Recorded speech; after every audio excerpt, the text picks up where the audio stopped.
Bonjour à tous, donc voici l'exercice numéro 1 du bac STI 2D STL. Antilles-Guyane de juin 2017, c'est un QCM, 4 questions. Les deux premières sur les suites et les deux dernières sur les complexes. Donc dans cette vidéo, je vais m'occuper des deux premières et on fera les complexes dans une deuxième vidéo. Et comme d'habitude, on lit surtout bien les règles de ce QCM. Alors ici, donc pour chacune des questions, une seule des 4 réponses proposées est exacte. Aucune justification n'est demandée, donc sur votre copie vous n'aurez pas à justifier. Évidemment là je vais le faire pour vous expliquer un petit peu ce qu'il fallait savoir pour faire les questions et un petit peu les pièges qu'on vous proposait dans lesquels vous devez éviter de tomber. Alors, si vous ne répondez pas, eh bien vous n'avez pas de points en moins. Et si vous répondez mal, c'est la même chose, donc autant répondre au hasard. Si vous n'avez pas d'idée, évidemment on va essayer de répondre en maximisant ses chances, même quand on n'a pas la bonne réponse. Donc on est parti, question donc 1 et 2 sur les suites. On vous donne donc la relation de récurrence qui définit une suite, la suite UN ici. Donc UN plus 1 est égal à 7 cinquièmes de fois UN. Et on vous donne U0 qui vaut moins 3. Et on vous demande de déterminer la limite. Alors première chose, déjà, on va essayer de trouver la nature de la suite. Alors c'est assez simple, parce que ça c'est donc, vous reconnaissez l'expression de récurrence qui définit une suite géométrique. Alors je vais vous rappeler rapidement cette relation dans le cas général. Et ensuite on va vous demander la limite. Donc ça me permettra de vous rappeler la propriété sur les limites d'une suite géométrique. Alors une suite géométrique, c'est une suite définie par une relation de récurrence du type donc UN plus 1 est égal à Q multiplié par UN, où Q est un réel 1. Alors ce nombre Q, ça s'appelle la raison de la suite. Et U0, ici, si la suite commence à U0, ça sera le premier terme. Attention, la suite peut commencer à U1, à U2. Donc dans notre exemple ici, ça commencera à U0. Et dans ce cas-là, eh bien, propriété, le terme général d'une suite géométrique, ici, eh bien, ça sera donc UN est égal à U0 que multiplie Q puissance N, si la suite commence à U0. Si la suite commençait à U1, eh bien, vous auriez U1 multiplié par Q puissance N-1. Donc nous, dans notre exemple, évidemment, on va utiliser cette formule-là.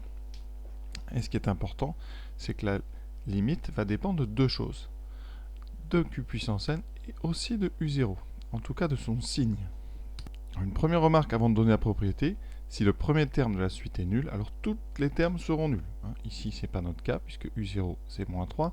Donc pour la limite, je vais considérer le cas où U0 est non nul. Alors on a 4 cas. Si Q est strictement plus grand que 1, c'est d'ailleurs ici notre cas, puisque Q ici est égal à 7 cinquièmes. Vous voyez, dans notre exemple, Q égale 7 cinquièmes. Eh bien, il y a encore deux cas. Ça va dépendre du signe de U0. Ici, U0 est négatif, donc nous on a deux cas. Si Q est strictement plus grand que 1, si U0 est positif, alors la limite de UN, ça sera plus l'infini. Vous avez un premier terme qui est positif dans ce cas-là. Vous multipliez par un nombre plus grand que 1, et bien la suite va grandir, et cela infiniment. Si votre premier terme était négatif, comme ici, vous avez moins 3, vous allez le multiplier par 7 cinquièmes, puis encore par 7 cinquièmes, etc. Comme 7 cinquièmes est plus grand que 1, votre valeur absolue va grandir, mais la limite en plus l'infini de la suite, ça sera moins l'infini. Donc on le rédigera ici pour notre question. Évidemment, je ne précise pas mes limites, je vais l'écrire une fois, sont en plus l'infini, c'est quand n grandit. Les trois autres cas, si Q est égal à 1, alors si vous regardez le terme général, eh bien Q puissance n vaudra 1, et donc la suite vaut toujours le premier terme, donc ici, ça vaudra toujours U0. Si le premier terme est U1, eh bien la suite vaut toujours U1. Ensuite, si la raison est entre moins 1, ça c'est le cas très intéressant, Q puissance n va tendre vers 0. Et donc, la limite de la suite, quel que soit U0, la limite de la suite sera égale à 0. Ça, c'est le cas le plus simple. Et si Q est plus petit ou égal à moins 1, alors pas de limite, puisque le signe alterne. Voilà. Donc, ici, on est dans le cas si Q est plus grand que 1. Ici, la suite est géométrique de raison Q égale 7 cinquièmes avec U0 négatif. Donc, d'après ce qu'on a dit, une suite, une raison plus grande que 1, strictement un premier terme négatif. Donc, la limite, ce sera moins infini.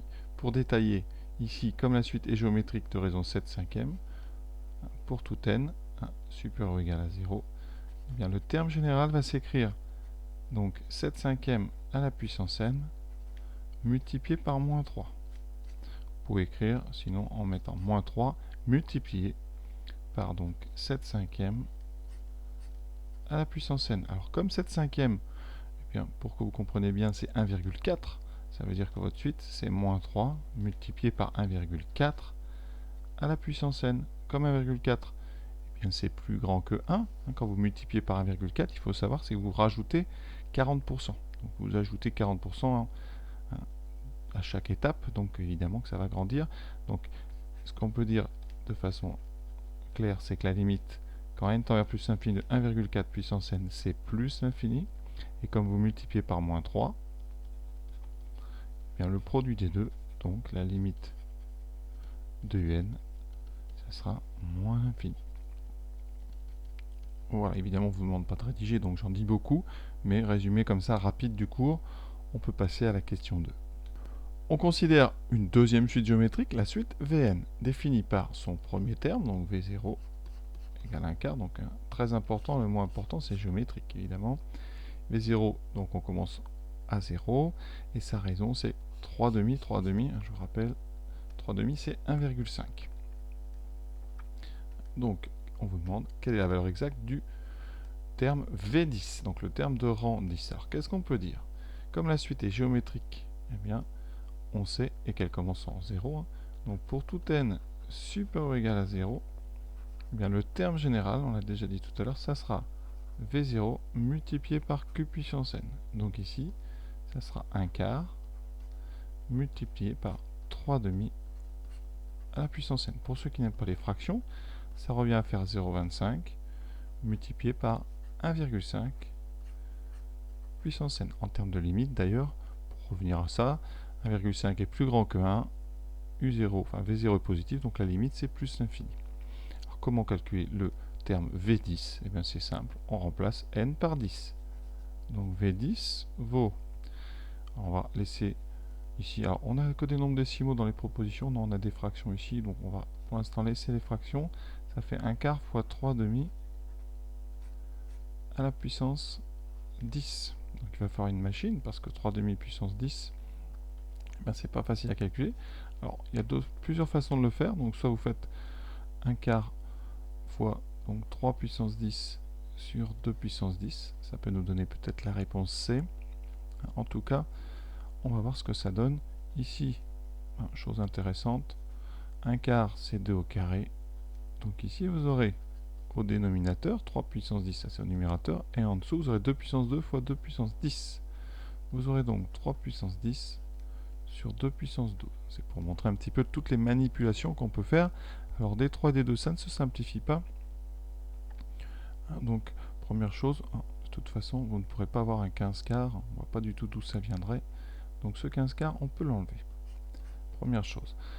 Et maintenant, eh bien, on va prendre la machine. Alors vu la tête de la fraction, ça ne sera pas une fraction si simple que 14,4. Alors c'est peut-être une valeur approchée, 14,4, ce serait peut-être ça le piège. Et donc on va tout de suite prendre la calculatrice. Remarquez, la réponse B c'est un nombre très petit, 10 puissance moins 4. Et vous avez une suite ici qui part à 0,25. À chaque fois on multiplie par 1,5. Donc il y a peu de chances qu'on soit à 10 moins 4. Vous pouvez rayer ça. Donc voilà, raisonnablement, c'est une des deux. Il n'y a pas de raison que ça s'arrondisse si bien que ça. Donc a priori, la réponse devrait être la réponse C. On va vérifier ça tout de suite à la calculatrice. Voilà, j'ai calculé 3 puissance 10 sur 2 puissance 12, ça me donne 14,416, etc. Donc vous voyez bien que le piège du 14,4 est évident. On voulait que vous répondiez une valeur approchée. Donc déjà, ça élimine la réponse A. Pour ceux qui n'auraient pas vu les 2 puissance 12, ça donnerait, alors je vais le faire, donc 0,25 ou 1 quart, on va faire exactement taper comme c'était, donc 1 quart. Voilà. Alors, si vous avez des 1 quart comme ça, méfiez-vous, il vaut mieux mettre des parenthèses. Divisé donc, par 4. Voilà, multiplié par 3 demi à la puissance 10. Voilà, comme ça, on va faire naturellement ce que vous auriez fait. Donc je valide. Vous voyez, on trouve bien la même chose. Donc ça a éliminé déjà 14,4, ça a éliminé 7,3, ça a éliminé aussi 15 quarts, parce que vous voyez, 15 c'est divisé par 4. Ça donne 3,75, donc c'est pas du tout, donc vous voyez que ça va très vite. Alors pourquoi c'est la bonne réponse? Eh bien, vous voyez, si je calcule juste 3 puissance 10, donc 10, ça me donne effectivement 59 049, et si je calcule 2 puissance 12, bon, c'est une puissance qui est connue, hein, c'est donc le double de, vous connaissez ça, le double de 2048, donc 2048 fois 2, ça fait bien 4096, donc c'est exactement la réponse C. Donc voilà comment on pouvait le faire. Alors moi, bien évidemment, je crois que le plus rapide, donc vous faites ça, vous tapez ici ceci à la machine vous donne 14,400, etc. Ça vous permet d'éliminer le A, le B et le C, donc il n'y a pas besoin de faire de longs discours. Mais voilà, ces deux premières questions sont terminées. On va passer maintenant sur une deuxième vidéo pour les questions des complexes, pour pas mélanger. A tout de suite.